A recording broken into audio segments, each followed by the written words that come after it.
Our next speaker has come from slightly closer to home. We have a keynote address from Puawai Cairns, the Director of Audience and Insight here at Te Papa, where she oversees the audience-facing work of the National Museum and plays a mean guitar during a waiata. She has a curatorial and research background and previously was the head of Mā Tauranga Māori for Te Papa, where she specialised in contemporary social history research and collecting to reflect the stories of Māori communities. Puawai serves on numerous boards across Aotearoa, advises nationally and internationally on museum practices, and advocates for greater Indigenous participation and leadership in the heritage sector. She says, it's not enough to just capture culture, we need to look at how we can contribute to being a pathway for culture to continue to thrive and bloom and blossom. It's a thing that our old people have taught us. If you want to see change, you help that change happen. Please make welcome Puawai Cairns.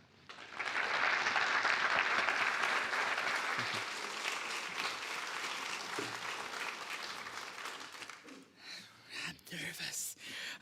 Kei te mihi atu kia koutou katoa. He mihi nunui ki te mana whenua o tēnei whenua ki te atiawa, ki tarana ki whānui ki Ngāti Toa Rangatira. Kei te mihi atu kia koutou. Mō tō koutou manaakitanga kia mātou. He mihi nunui hoki ki ngā kaimahi, ki ngā kaihāpai o tēnei wānanga, kia Teina, kia Adam, kia Frith, me tō puari mā, kei te mihi atu kia koutou, mō tēnei hui. Ki ngā rangatira toko rua, kua tūwhera, kia Marama, kia Simon, he rangatira kōrua, kei te mihi atu kia kōrua, mō tō kōrua, kōrero whakahirahira. Me te ahika, me ngā tīma o Te Papa Tongarewa kua tūwhera, mō te whakatūwheratanga o tēnei hui, mō tō tātou karakia, kei te mihi atu kia koutou, kia te here kia koutou mā, he aroha kia koutou. He uria hau o tauranga, nō reira he manuhiri, he runga i tēnei whenua, ko Ngaitirangi, ko Ngāti Ranginui, ko Ngāti Pūkenga o ku iwi, ko Puawai Cairns tōku ingoa, kei te mihi. Hello, I'm Puawai. Let me say, a long time ago, once upon a time, a young woman was living in Hamilton, no, actually in Tauranga, a bit bored and decided she wanted to move to Wellington because she wanted to meet the man that played Aragorn. So she applied for many, many jobs in Wellington to try and get to that coveted spot and managed to land herself a role in a new building called Te Papa, which she realised after she had applied was a museum. That was in 2003. Now here that young woman stands in front of you, changed by life, menopausal, to share some of the stories that I've acquired over the 20 years I've been working in this sector. Yeah, I am a little bit nervous because, not because of the kaupapa, but because I'm here to talk about change. That was the brief I was given, and it's the brief I responded to, and it's a funny thing to talk about change when you're in the middle of it. It's a sensitive issue when you feel like you're carrying all these sort of delicate plates and you don't want any of them to drop because you're trying to convey them from one spot to the other. And to speak about it as you're doing it is a strange thing which compels you to super zoom out and understand the things that will hopefully be useful to all of you as my colleagues in the sector. So I don't profess to be able to give you all of the cures and solutions to all things that come out of trying to transform. What I would like to offer in the principle of a wānanga is to tell you what I've interpreted are some of the challenges and some of the opportunities, using the language that I used, I'm known as the metaphor queen, to help me understand what it means to make change in an institution. Admittedly, this institution, which also adds to the sensitivity. Kei te pai? Now, how are you all feeling in terms of energy? Because you've been sitting there quite a while. I might just get you all to get up and do a bit of a jiggle. You all right with that? Let's get our blood running. Yeah, stretch. Jiggle out. Shake, shake, shake, shake, shake, shake, shake.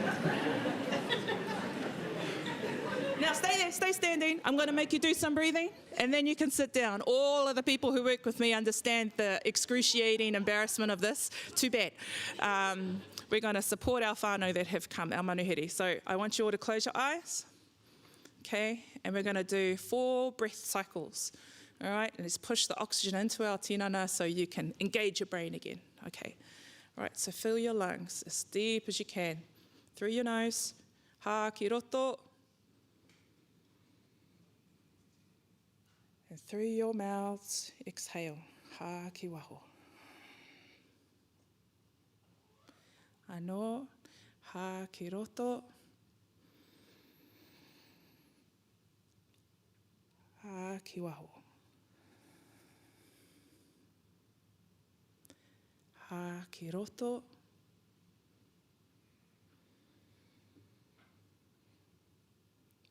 Ha ki waho. Last one, as deep as you can bring in all of that precious air in. Ha ki roto. Ha ki waho. Hai rawa whānau. We've got to look after you too. All right, e noho. So, I hope that made you feel a little bit more energised to sit through yet another kōrero. I really am so stoked to be coming hot on the heels of the 3 amazing speakers, moving through a nation, understanding what it is to be a nation as your land is disappearing, to, as much as Marama said she is fangirl back, making the stand to try and convince a country to be the better version of itself in order to save ourselves.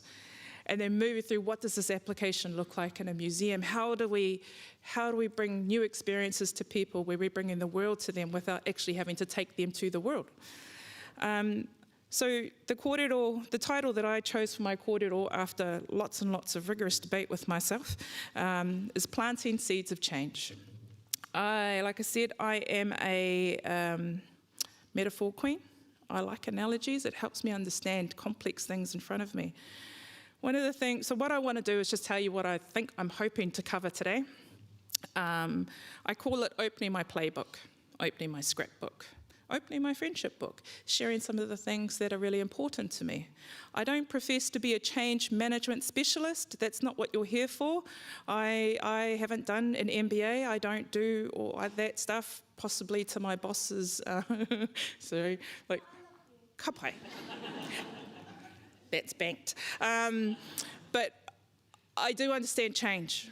I have been born and bred to be an agent of change by my mother, who was born and bred to be an agent of change by her parents, by their parents, by their parents, mai rāno.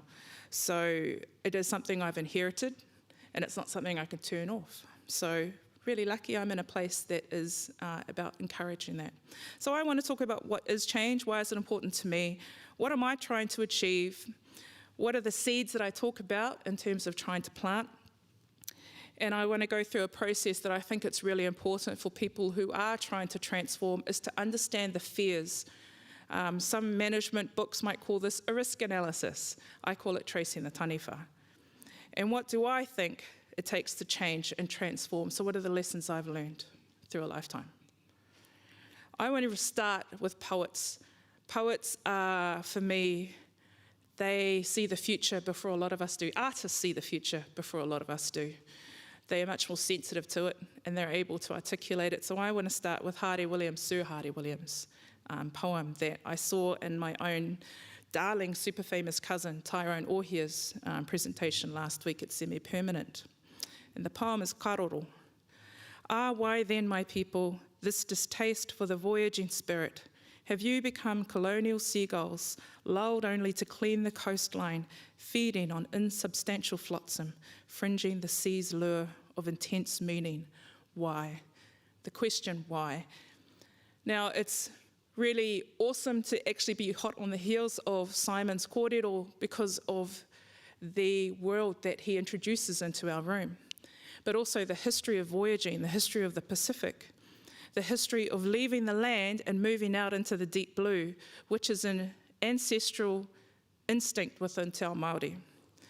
And that is the challenge that Haere lays down here in his words, but also to not think of the big blue as something fearsome or something scary. It's somewhere where we find our opportunities. We find the potential to connect. So I was trying to scribble down what change means to me. Like I said, it's very difficult to not kind of go into doom merchant stuff, because the work that we all do in this area can be really tough. So I try to think about what it means. And I think these things that I scribble down. I would actually probably encourage all of you to do your same little vision board about what you think change means. But the last one is something that I think when I was talking to Frith about how to shape this kōrero, change or transformation means leaving something behind to become something else. So I think the big question at the end of my kōrero is to ask you, if you are engaged in change, first of all, what are you prepared to leave behind to make that change? Because change does not mean staying in the same state to achieve something. It means that you necessarily have to change. So what does that mean for everybody who's standing on the brink of that change? I also want to think about change as an act of optimism. It can sometimes be an act of realism, pragmatism, but for me, I think it's about optimism, because it's hope that the place that you're trying to take, either yourself, your team, your institution, is about trying to get to a point where it's going to be improved. And change is an act of defiance, which I'm going to go into further detail. I just got back from Europe. I went over, it's my first trip since COVID hit. I haven't been overseas since 2019. I was invited to go and speak on Museum Futures in London, so I thought, well, it costs so much to get over here. We may as well just sort of make a bit of a trip and go and visit some of the old places that I had visited in 2018. And I ran into this amazing man who works in the Humboldt Forum, who I had met in 2018. So the Humboldt Forum in Berlin, who my friend Paul Diamond and I, we visited that together, I think around about 2018, Bo? And this man, Tarek Ibrahim, was in the middle of trying to create more access opportunities for access communities across this enormous sprawling building. And while he was trying to show me the things he was trying to create and generate within his space, I asked him, I was going, well, I've got to do a keynote in a couple weeks, man, and I'm freaking out about it. It's all about change. What do you think change is? So he gave me his view, which was a quote from Angels in America. Now that scene, the angel scene is not actually the scene where this quote comes from, but it's really cool. But anyway, I'm letting you have time to read it. I'm not going to read it for you, but what you can get from this sense, from this kind of description of change, is a process of, well, I can say it's violent, it hurts, it's about trying to recover, trying to recuperate from the change, that sometimes the stuff just happens to you without any warning, divine intervention. Sometimes change happens on you and sometimes it is not welcome, but you try and recover and you turn into something else after that process. So I like that, but that's a bit brutal. And that wasn't really what I think of change. But thanks. Moving on. Coming back to this whare. This whare, which I've had the privilege of working in for so long, was established to create change. It was established to create a ruckus. It was established to challenge what a museum is supposed to be. In fact, if you go up to level 4 and you look at our marae, rongo marae roa, the whole paramount ancestor on our wharenui is Maui. Not Maui of the Moana variety, Maui of the shapeshifter, naughty, calabash-breaking variety. He is the person that questioned, why should it be like that? Why should we accept that? And so he determined he would hook the sun, beat it up, and make it slow down. There are a raft of these different stories that they don't just belong to Te Ao Māori, they actually belong to Te Moana no Yakiwa, to the Pacific. But Maui is the change maker, and that is the great gift that Cliff Whiting, our very first kai hautu, our first co-leader, gave for us. Cliff was also an artist, as is testified by the creation of that whare. But he talks about what his own creative process was, which is the creation process of the world within Te Ao Māori, within the Māori world. In the beginning was te kore, the void. Then came te pō, the potential. Then te ao marama, enlightenment. Such was the creation of the world and the process for the creation of my art. So I know that's about a creative process for an artist, but I also see that as a process for change. Because in that, when we're all trying to transform and make change, sometimes you are compelled to stare into the void. You're compelled to stare into a thing that makes you terrified. And when, just before despair hits, you realize there's potential there. And then when there's potential, you move to the next state, which is enlightenment, te ao marama. So I like that. That's probably a little bit more my jam. And then to marama who invoked the presence of Moana Jackson in our room, I'll give you some time to read it. Have a look at that. Let's give it some time.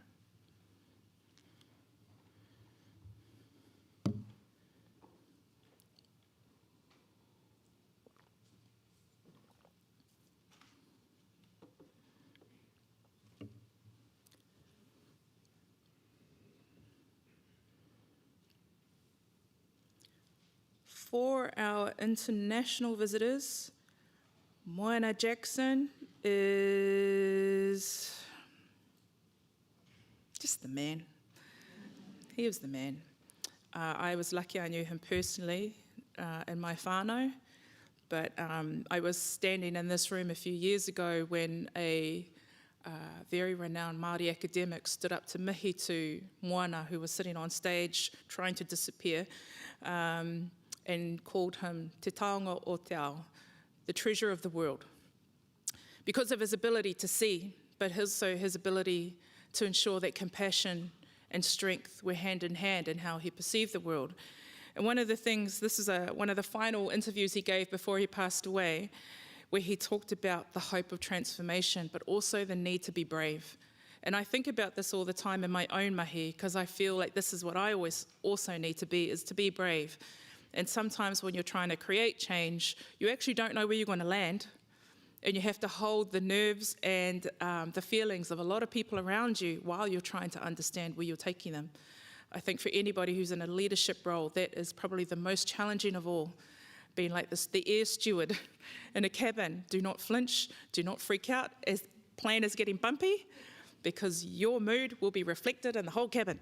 And so to those leaders among us who potentially this might be resonating with, you are seen and heard and appreciated. But what I love about Moana's kōrero here is around the need to be brave, and that power does not give up without a fight. And I think we see that constantly. The thing that is really interesting for us to understand who might be working in these cultural institutions are what are the articulations of power within your realm, and what places are you seeing resistance, the inability to give up some of that power, and where are the opportunities? So tracing the taniwha is something I started thinking about moving into these big roles. So this is my first time I've been in an executive role. I've been in it about three and a half years, I think. Before that, I was leading the Māori curatorial team with the very heady title, Head of Mātauranga Māori, which just sounds like Head of Western Philosophy. I struggled under that title. And part of that, in trying to struggle, is trying to understand what's making me freak out. What's the thing that makes me grind my teeth late at night? What's the thing that makes me pop out in a sweat and write silly emails like, just one thing, at 2 a.m. when you know you shouldn't? Because we've all been chased by a taniwha. We've all been chased by some kind of invisible being that is the personification of everything we fear in the unknown.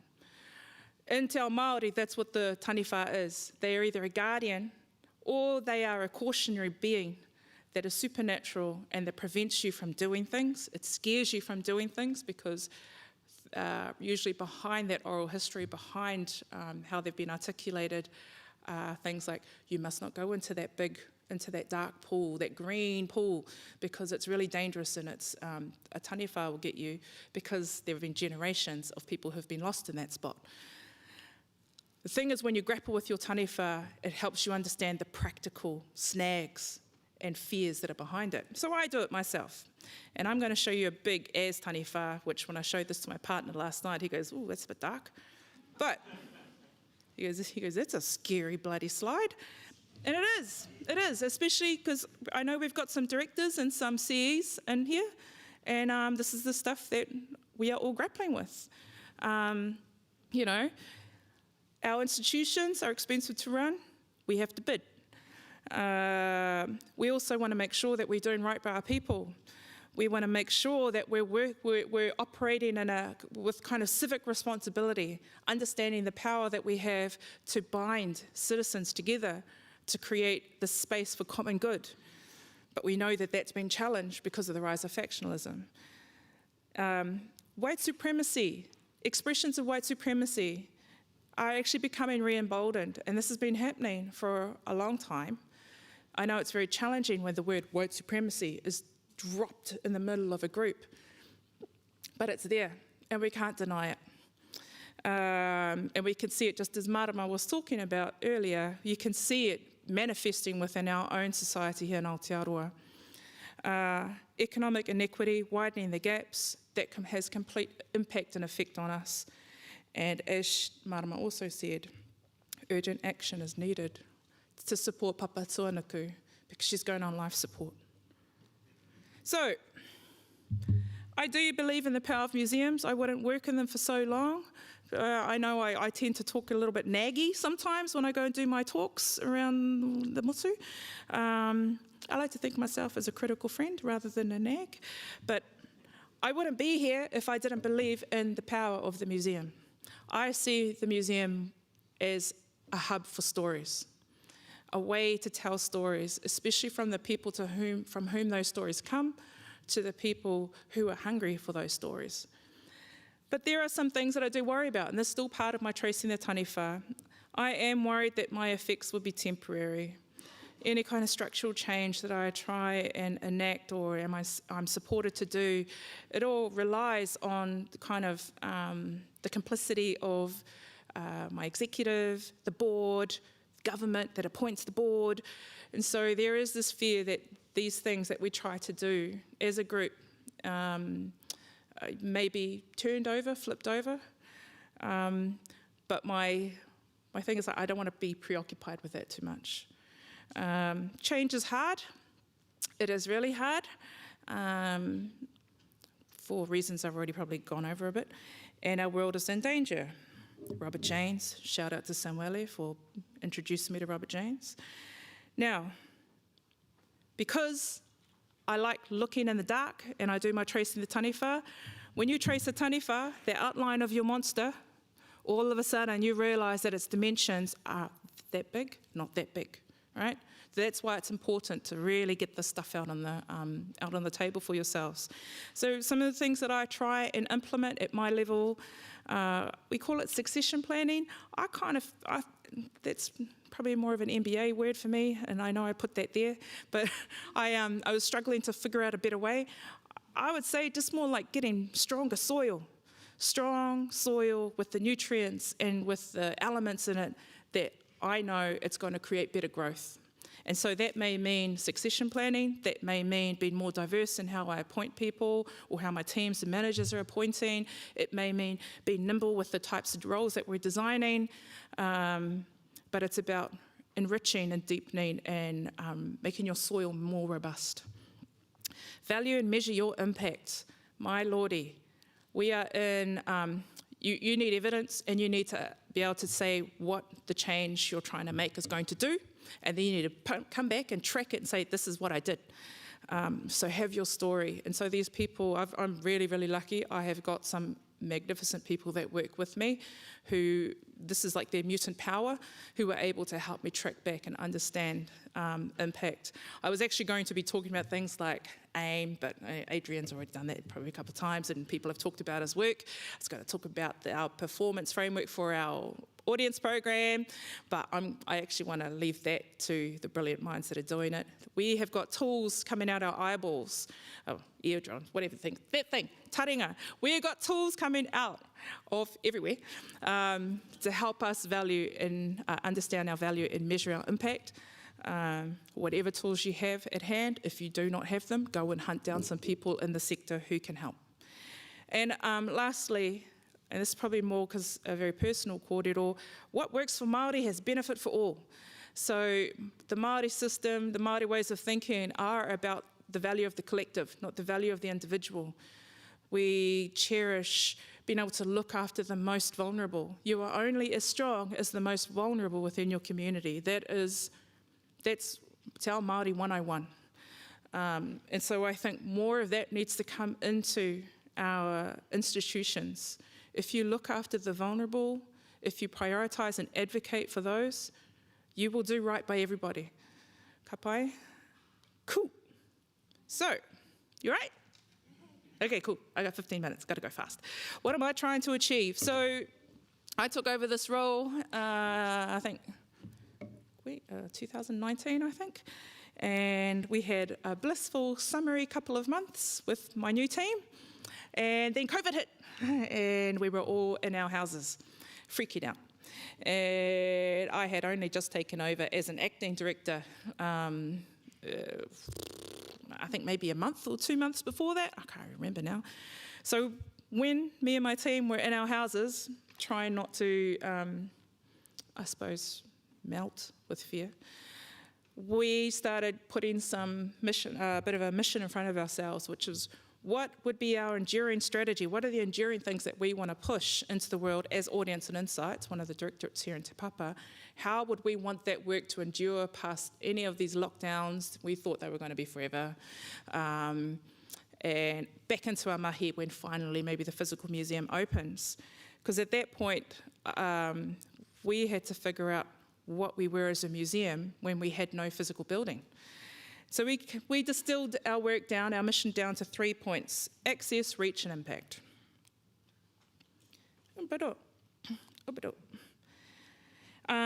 There are a couple of other principles, though, that I want to know in our mahi. Again, this is why it's beautiful coming after my tuakana, after marama, the mokopuna clause, or making mokopuna decisions. So that was a really strong part of marama's kōrero, right? And if you want people to remember messages, you should repeat them. So the mokopuna clause is about, just as marama was describing, creating planning for ourselves that is not about the gratification or the satisfaction of us. It is about creating planning cycles for the betterment of our grandchildren and our great-grandchildren. So it's about projecting our social responsibility onto the future and trying to understand as much as we possibly can how we can make better decisions for them all. Now, this does not mean that you're going to turn into some, I hope I don't offend Protestants, some kind of real flagellating Catholic Protestant, I will deny myself in order for the future to happen. It's not about that, but it's about making sure that you examine your decisions from the perspective of the generations that are coming after us. What resources are you consuming? What devils are you leaving in the detail for them to come across?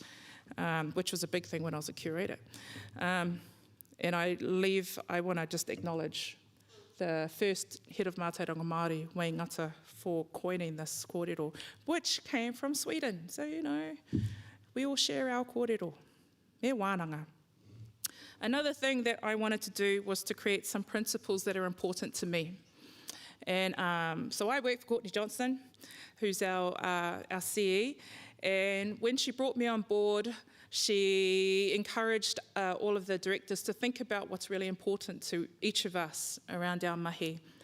And so it was really lucky to have this space, this kind of wānanga space, as I was getting to know the job, to put down the principles that are really, really important to myself. And these are probably more about things I want to see in life, as well as my mahi.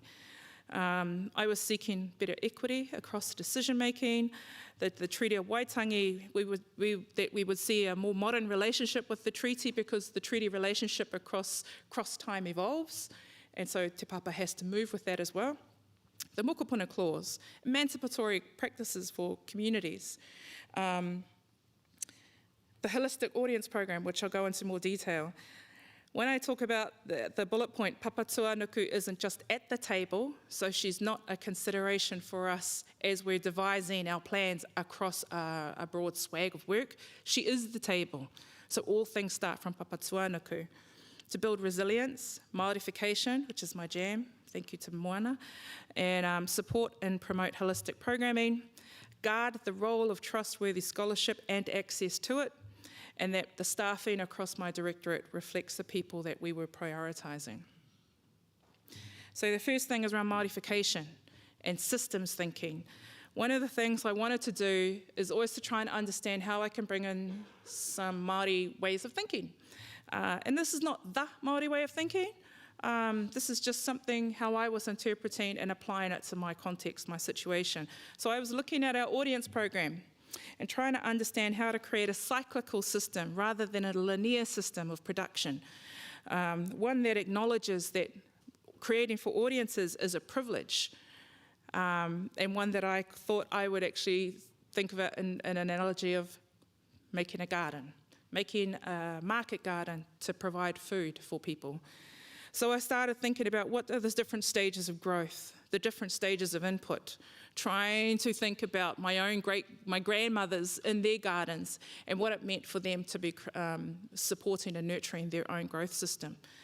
So I did this and then looked at it as an applied system to our programming.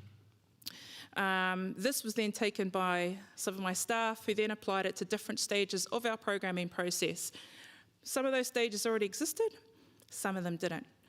And so we were trying to create a new way of thinking that is trying to introduce a more conscientious and conscious practice within our programming to promote equity, to make sure that we weren't being wasteful, to make sure that any idea was not going to be thrown out, it would be turned into compost. All right. And then the happy day when this document was created by our co-leaders. And my goodness, when this was unveiled in front of me, I did a happy jig. So this is the Rautaki for Te Papa. This is authored by Courtney and by Arapata. And it effectively is the map of Te Papa's values and where it wants to take this institution. And there were so many synergies with what I had listed down in front, in my own kōrero, and so many things that I want to help uphold. So this is an incredibly important document to me, and one that guides a lot of my discussions with a lot of my colleagues within Te Papa. We're still devising our roadmap to it, and the conversations are hearty and meaty, and sometimes without resolution in that hui. But that's what it is. That's what it takes. That's what change takes. But I think one day, Courtney's better at talking about this, but I just wanted to drop this green document in front of you to go, this is the shit. Oh, also I shouldn't have sworn. Sorry. Anyway, another way that we're trying to do it is the holistic audience program. So I just started calling it Te Hōtaka Matua, which is a little bit imperialistic, which just means the primary program. But we've softened it with Te Hōtaka Meninga Matua, the primary audience program. This is trying to move away from an exhibition-centric audience program, which we're probably, if you're working in a museum, are familiar with. Museums where we live and die by our exhibition program. But exhibitions are a flawed vehicle.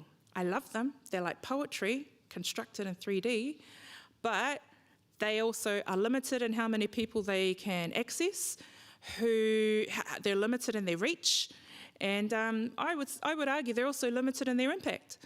So what's the opportunity? Is it to try and make exhibitions everything? No, I think it's about understanding our audience program like a big media centre, which is what my team and I worked on for a while. And so we considered our audience program to be a set of different audience channels, and at the end of each of those audience channels is a different type of audience who likes to engage with our content in a different way. The reason being is that we can begin to craft each of those channels to have maximum impact and maximum reach using all the beautiful content that comes out of our curatorial and research communities. So for me, it feels real simple. The reason that the holistic audience program worked for me is as a curator, when I would work on exhibitions, my primary driver was to get heaps of Māori content in. And I don't know if there are any curators or content makers in the room here, but literally only about maybe 5% of your dream gets into an exhibition, right? And then after that, it's wherever you can squirrel it away. The big lesson I had when I worked on that Gallipoli exhibition was I will go across as many channels as I can. So I did documentaries, I did TEDx talk, I did conferences, I did the exhibition, I wrote journal papers, just like kind of what curators do. But my driver was to get as much of the Māori story out as possible because I was stubborn and I don't like taking no for an answer. And that's why this resonates. I don't know if this is resonating with you, but I think this is the future because our buildings are hard and expensive and we're usually in faraway spots that are hard to get to. So think about, not about your building, but think about how you can create this networked audience program that is going to reach people where they are. And it changes your relationship with audiences. All right, so the mahi, quick, 5 minutes. So what do I actually do? So this is not the sum of all my work program. You're not going to see 5 years of business planning here.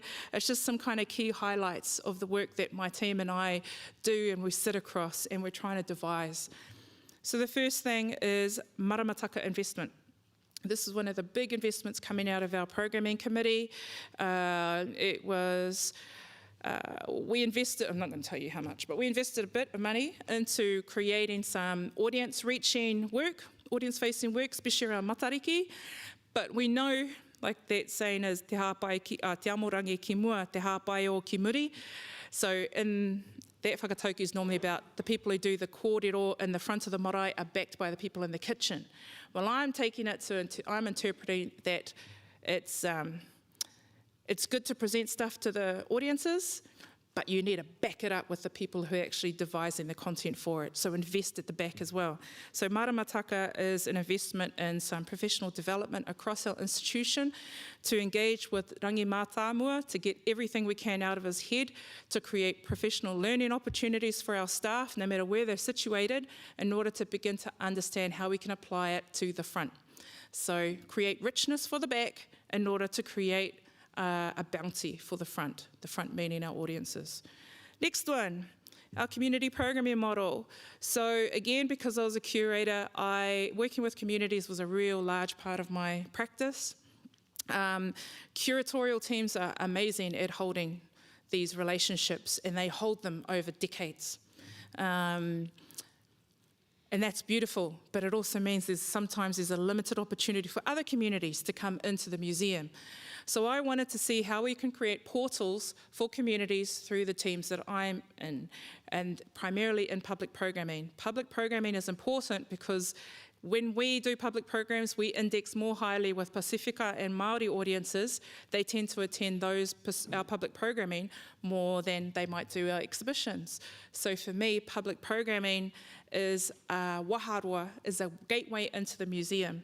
And so what is important is that the people who work in my public programming teams are engaged as navigators to help take these communities to other parts of the holistic audience program, so that we stop doing one-night stands, passion dashes in public programming, and we turn it into something much more meaningful, a long-term affair.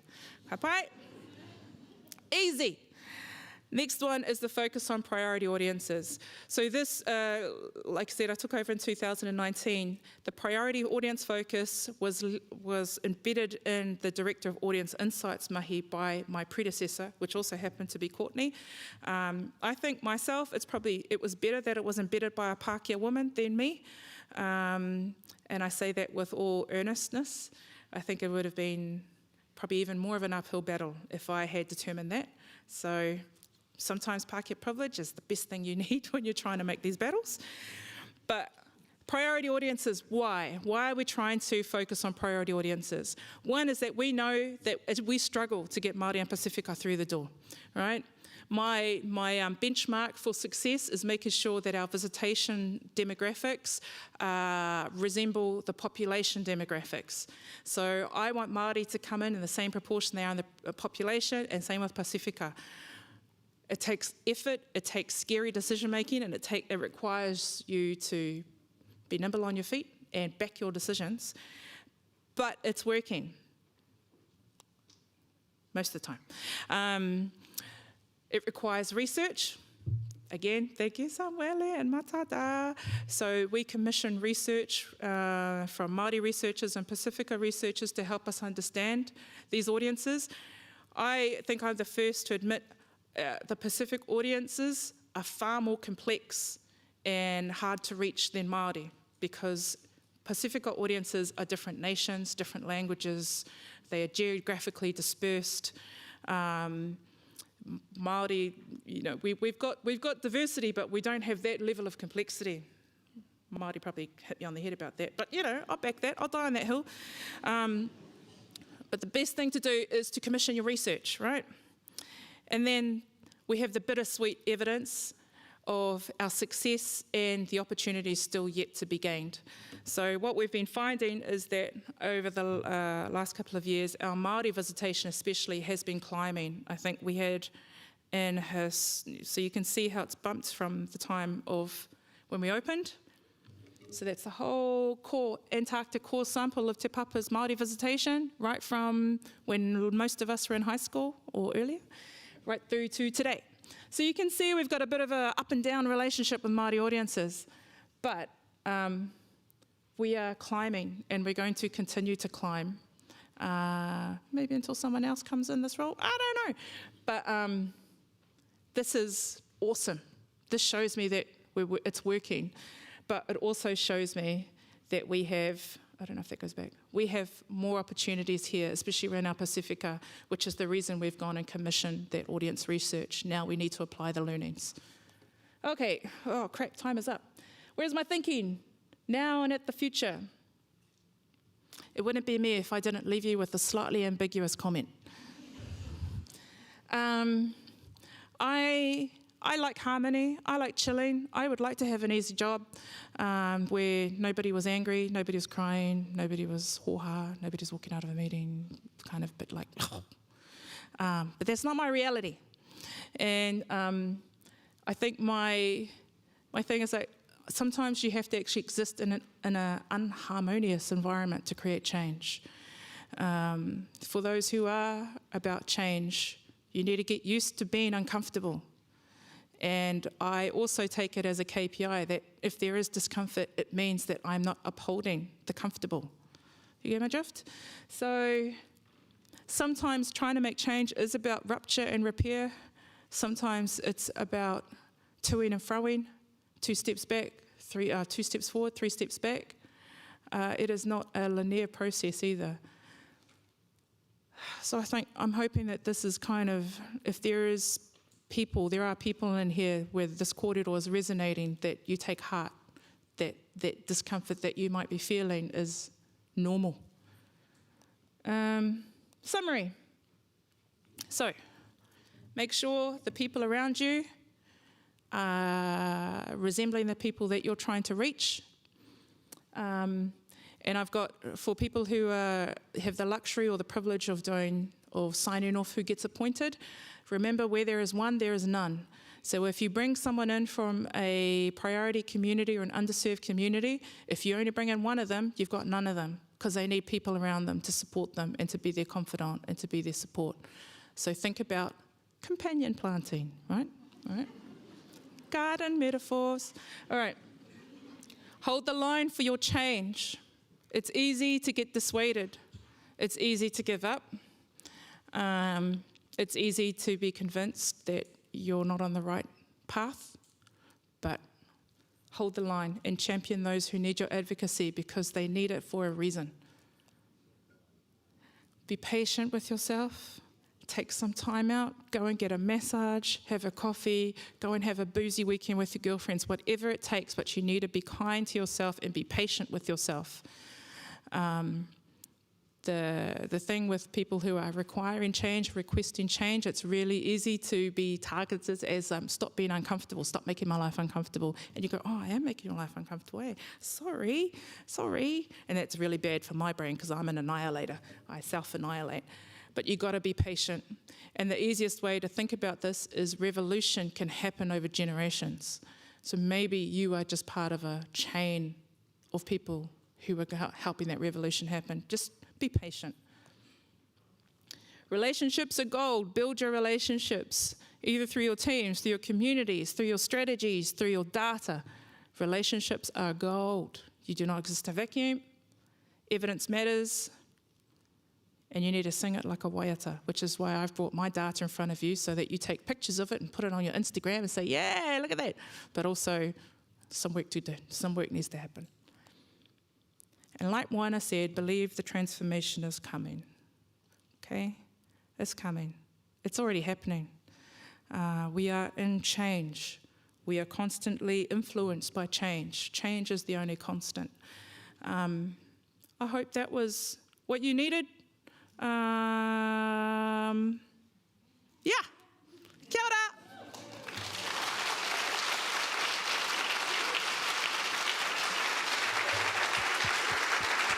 Should we do some questions? I can do that. Oh, have you got a spare hand? Excellent. Thank you so much. The camera people have asked if you could sit over here so that they get my best side. We'll have a quick Q&A. Don't forget, you can ask questions on Slido with the code NDF23. Thank you so much for that. First question that's come in, is it ethical to clone Puawai? Everyone needs her. You know what? You know what? I'm looking forward to, I can be upgraded as. And one of the things that is really thrilling for me is I got 6 exemplary managers that work with me, and I love them to bits. And they have been committed to bringing in really young new professionals. And I love it. I love it. I mean, I worry we won't be able to hold on to them, but that's not the point. I like being surrounded by different thinking, and my hope is that they become the new Puawai 2.0, 3.0, 4.0, or even something I never dreamed of. So I get very, very thrilled when we have the privilege of young ones thinking that they want to come and work with us. So yeah, I don't think it's about cloning me, but I really want to see new generations come through and challenge us with their thinking. Absolutely. My brain got stuck on upgrading. Like the $6 million curator. Another question that's come in is, how do you collect audience data? How do you track all this information and track the change? Well, I have a fabulous Italian that does that for me, and a fabulous Polish man. I'm really lucky that Te Papa has invested in audience research and has consistently done that over time. So at the moment, it's led by Dr. Samuele De Stefani. Wave, Samuele! Who's an incredible professional and who lives and breathes museums. But we also get, so he has a team of researchers who are doing it the manual way, clicky iPads. So when you get stopped by a person with an iPad in the door, you should stop and say yes to everything. You should put your data in. But we also trying to glean data from over a number of different avenues. We have evaluations, we have post-project evaluations, we have Adrian does hotbox surveys. We pull in all this data. We're trying to understand all of the different ways that our audiences are grappling with the content over our channels. So it's a live, active process, and one of the things is about trying to create a reflective, contemplative, kind of ever-learning process within our museum. Yeah, otherwise, we're like the Romans, we die. Yeah. Speaking of bringing new people in, someone's asking, what stories can we tell to attract new people who are change-ready to our sector? If that means recruitment, I actually think the most critical thing at the moment is to probably make sure that we're giving them the values and the principles by which they think, yeah, I want to work with that. I think I can work with that. One of the things, so I'm like 46 now, right? And I'm getting people that are in their mid-20s, and they are very ideals-driven, values-driven, and it's amazing.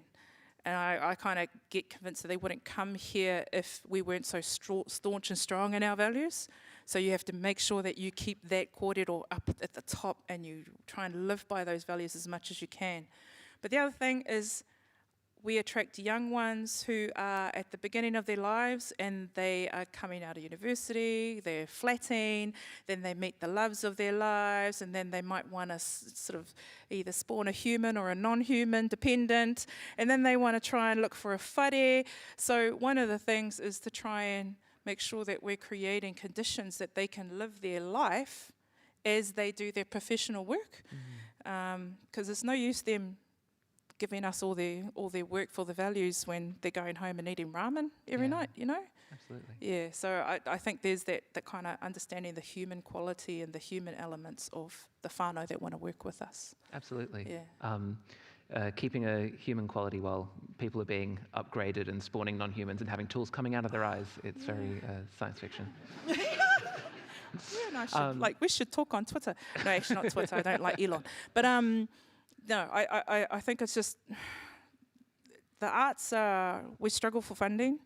Museums completely struggle for funding. Te Papa's lucky because we have that direct relationship with the government.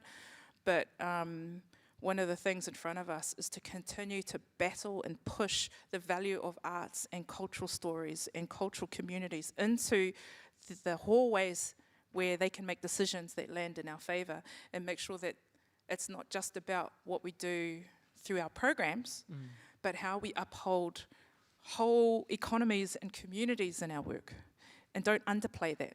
So we have to talk about the impact that we make, again, not just through our audience metrics, but through how we look after our own people. Absolutely. Yeah. Going through such substantial change and holding space for people it takes a lot of work, and just because it's that you do it so gracefully doesn't mean that it isn't heavy. Well, I don't think I do it too gracefully, but I'll take that compliment. Thank you very much. So, thank you for your work, and thank you very much for your time today. Everyone, Puawai Cairns. I'll take that.